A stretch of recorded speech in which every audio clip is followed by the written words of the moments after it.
စားမဲ့ဘဝကိုကြော်ဖြတ်ရင်အခက်ခဲများရင်ဆိုင်လာတဲ့အချိန်နှွေးထွေးတဲ့အမေရဲ့အိမ်ကိုပြန်မျောလို့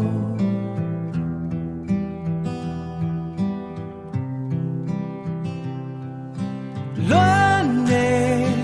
အမေရဲ့အိမ်လွမ်းနေအဖေမြတ်တာ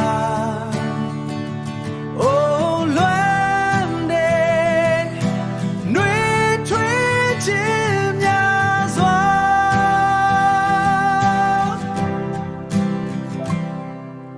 ငယ်စဉ်ကကလေးဘဝမှာတွန်သင်္ကားလေးဆုံးမတာခုများတော့အမေရဲ့အိမ်နဲ့ဝေးရပါဖြည့်စည်းပေးဖို့တာကြိုးစားနေတာပါဖြည့်စည်းပေးဖို့တာကြိုးစားနေတာပါအတောင်တွေဆုံးထွက်ခွာခဲ့တာနှစ်တွေကြာ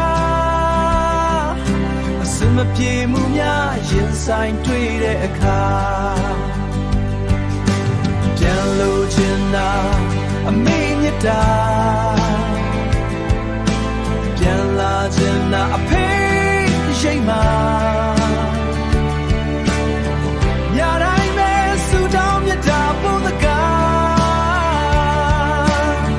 ရှိကိုဦးချတာတော့ရပါ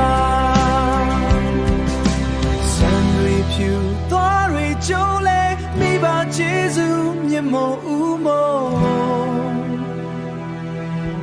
သာတွတ်တော့ပခါပင်မမေးအမေရဲ့အိမ်ဟာအေးမြနေစေပါလွမ်းနေအမေရဲ့အိမ်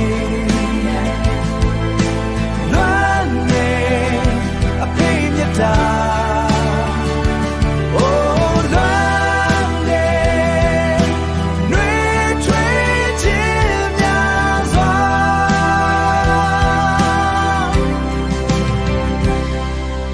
ပြန်ဆုံးခြင်းနဲ့မိသားစုများပြန်လာခြင်းနဲ့နှွေးထွေးတဲ့အိမ်သားတယောက်အဝေးမှာ